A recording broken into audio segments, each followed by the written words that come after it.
that better? Yeah! Get my plait round. Okay. You know, I'm wearing these flip-flops and they just are flipping and flopping off my feet, so go over there. Oh dear, this is a terrible start to this video. Believe me, I have actually thought about what I'm going to say, but you know, stick a camera in front of me and I'm just like, ramble, get on the ramble train. Yeah, my cat was going to be in the video, but he bit me. And the weird thing is, he's always determined to get into this room that I film in.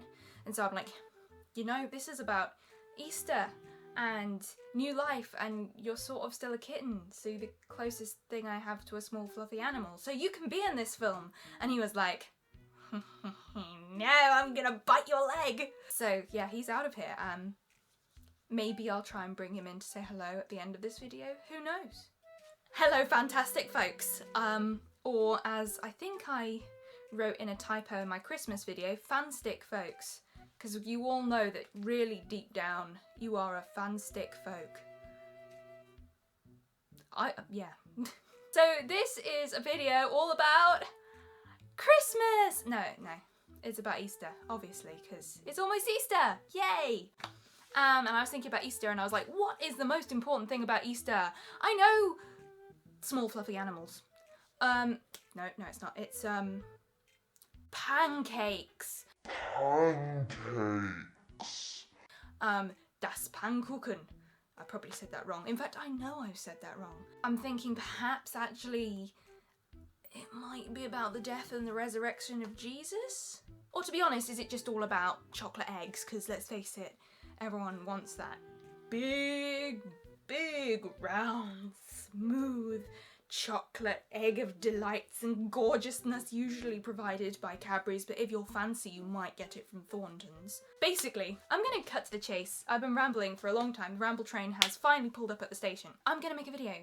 I am making a video. This is a video about Easter. My easy Easter guide. The title is just so cheesy. And I love cheese, especially Stilton. Let's move on. So, what are the origins of Easter? Easter is a major Christian festival which celebrates the death and resurrection of Jesus Christ. The earliest recording observance of Easter comes from the 2nd century, though the commemoration of Jesus' resurrection probably originated a bit earlier than that actually. In fact, it was probably likely that the early church, formed quite soon after the death and resurrection of Jesus, celebrated this in their own way, although it wasn't known as Easter in the way that we know it now. They certainly didn't have Cadbury's chocolate eggs. However, to be honest, the exact origins of Easter are somewhat unknown. Although some sources suggest that the word Easter is taken from the... oh, I can't say this word. I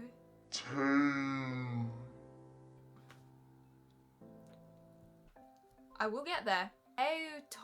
Teutonic? I'm going to go with Teutonic goddess of fertility. If anyone knows how to say her name properly, then let me know in the comments below. She was the goddess of fertility and spring, and her name is Eostre. Or Eostre. You can see the similarity between her name and the word Easter. The celebration of Easter has always had very close ties with the pagan celebration of the spring equinox, which focuses on renewed life and the change that comes with spring. This solar festival is celebrated when the length of the day is equal to the length of the night. This also happens in autumn as well as spring. Often the spring equinox falls close to the date of Easter.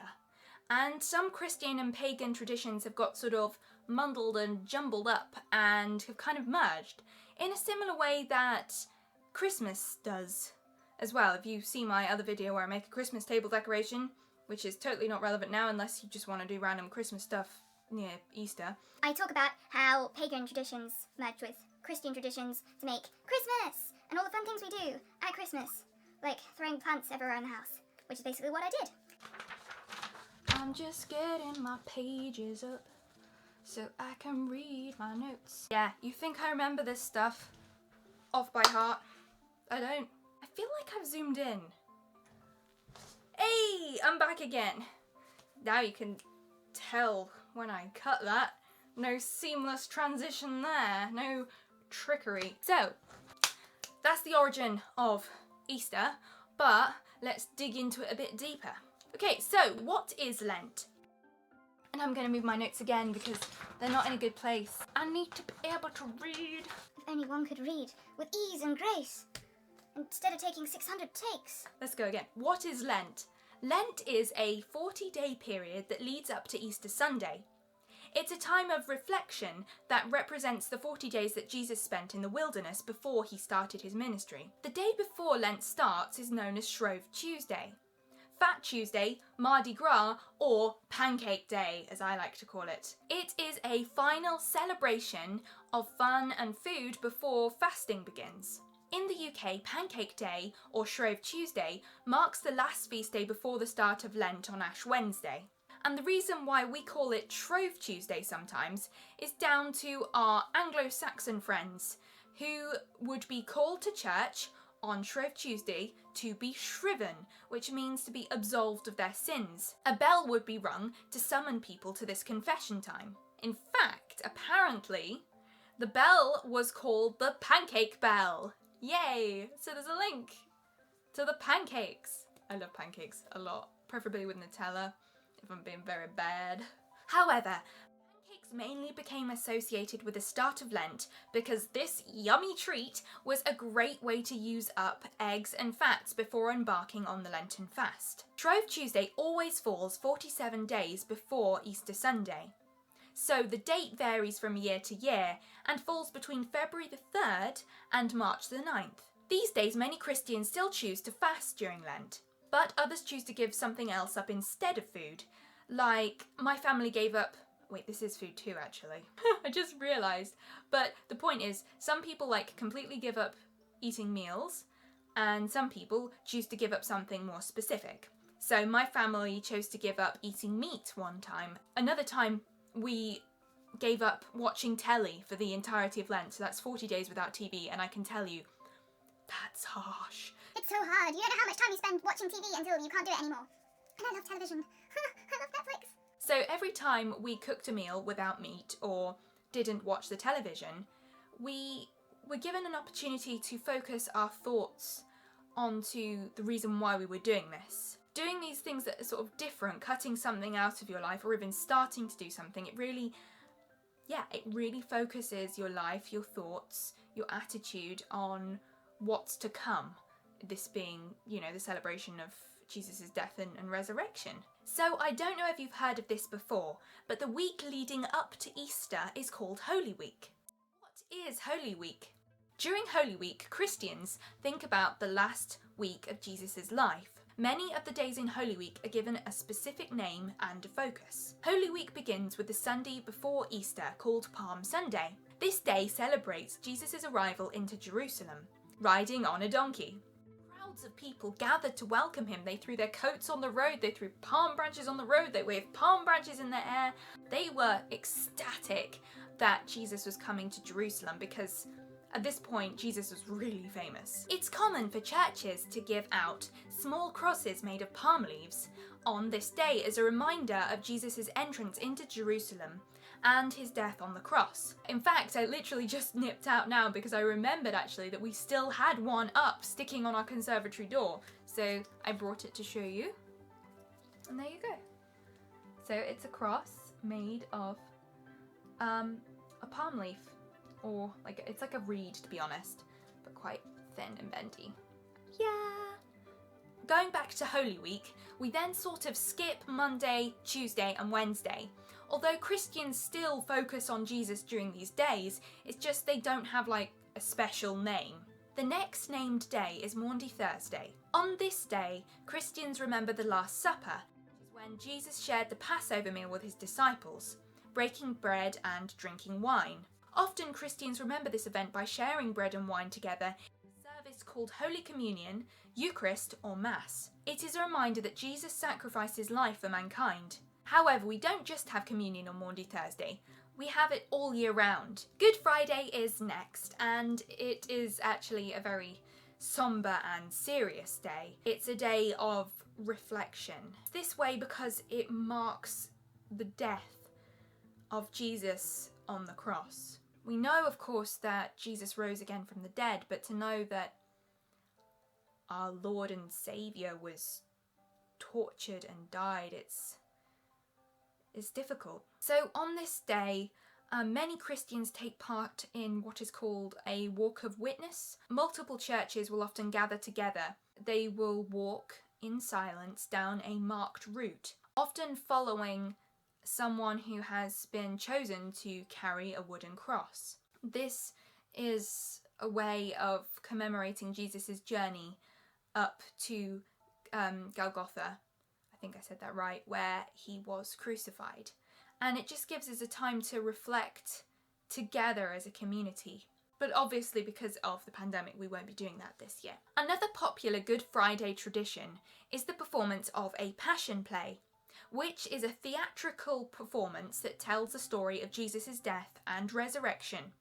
Often these plays happen in public spaces as well as in theatres. Interestingly enough, Andrew Lloyd Webber's musical Jesus Christ Superstar also tells the poignant story of Jesus' arrival in Jerusalem and subsequent death.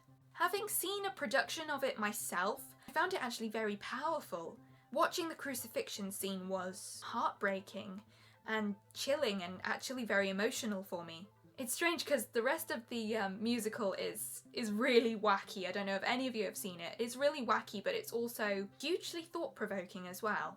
However, if you're interested in a more realistic and historically accurate portrayal of the lead up to the death of Jesus Christ, then the film The Passion is probably what you might be looking for. But be warned. Firstly, this is definitely not for children, so don't watch it with children, or if you're a child, just stay well clear of it, because this film is harsh and very difficult viewing and has some quite graphic scenes of violence. I found it quite distressing at times, but also I found it very impactful, because it's very easy to look at Jesus' death and it's like, yeah, he died on the cross and he rose again and it was all good, but I mean, he really suffered. I mean, I'm just going to leave it there, but he really, really suffered. Going back to Good Friday, it's basically defined by church services, often taking place between midday and 3 p.m, but not always. And it can include meditation, hymns, prayers, and short sermons. Roman Catholics tend to do their church services at 3 o'clock specifically, because that is the time that marks the death of Jesus, as documented in the Bible. So then finally we get to Easter Sunday, the main day. And it is a day of joy and celebration because it marks Jesus' resurrection. He comes back from the dead, which is amazing. Gospels record that after Jesus was crucified, his body was taken down from the cross and placed in a tomb. The tomb was guarded by some Roman soldiers, and an enormous stone was put over the entrance so that no one could steal the body. However, on the Sunday 3 days after the crucifixion, some women, one of whom was Mary Magdalene, visited the tomb to find that the stone had been moved and Jesus' body had gone. According to the Gospels, Jesus was seen that day alive by Mary Magdalene and was seen for 40 days after that by loads and loads of other people, including the disciples, but like hundreds more besides. It's crazy. I love the fact that the tomb was discovered empty by women, because the testimony of women in the first century was considered pretty insignificant actually. And the fact that they were the first people to discover Jesus' body, not any of the other male disciples, just astounds me. It actually proves to me personally at least that God really cares about women and takes women seriously and values women. He revealed himself to them. The risen Jesus revealed himself to them before any others, despite sort of them culturally not being as important. Jesus didn't care about that, and I just love that. But also it backs up my belief in the resurrection, because why would a woman witness it if it had just been an elaborate hoax? Because if you wanted to make a more believable hoax, then you would have used a man to be the witness, not a woman. Anyway, it's just super interesting to think about. I mean, I'm no theologian, but yeah, I find it interesting at least. Anyway, Christians believe that Jesus was raised from the dead because he had defeated the devil and taken the penalty for our sin. Jesus essentially sacrificed himself and defeated death. And so Christians believe that we can now be forgiven because of what Jesus did, and therefore live in hope and joy. Right, so there is the Easter story, but I could not do a video about Easter without mentioning chocolate eggs, because everyone likes chocolate eggs. I mean, unless you're allergic to chocolate, and then I'm sorry. Yeah, handbrake turn here, but we're gonna move towards the chocolate eggy path and find out more about them. Why do we eat chocolate eggs at Easter? So originally, eating eggs was not allowed during the week leading up to Easter because of the fasting. So any eggs laid that week were saved up and decorated and given to children as gifts. The Victorians then adapted this tradition by covering cardboard eggs in satin or other fabrics and filling them with little Easter gifts. So the first chocolate Easter eggs were made in Europe in the early 19th century, with France and Germany taking the lead in this new creative confectionery. John Cadbury made his first French eating chocolate in 1842. But it was not until 1875 that the first Cadbury Easter eggs were made. The earliest decorated eggs were with plain shells, but then they were enhanced by chocolate piping and marzipan flowers. In 1905, the famous Cadbury's Dairy Milk chocolate made a tremendous contribution to the Easter egg market. These days there are loads and loads of different types of Easter eggs made by so many different types of chocolate companies, producing a massive range of Easter goodies and Rabbits and little eggs and chicks and all kinds of chocolatey goodness. What about the Easter Bunny, The Easter Bunny's story is thought to have become more commonly known in the 19th century. Rabbits usually give birth to a big litter of babies. They make a great symbol of new life. Legend has it that the Easter Bunny hides eggs for children to find. This is why some children might really enjoy an Easter egg hunt as part of the Easter tradition. I can't say this! Really enjoy an Easter egg hunt as part of the festival. I confess that although I'm not a child, I absolutely love Easter egg hunts so much. The bigger the better. Like a really complex, complicated, difficult Easter egg hunt set in a huge area. I get pretty competitive about it and I love it and it's great fun.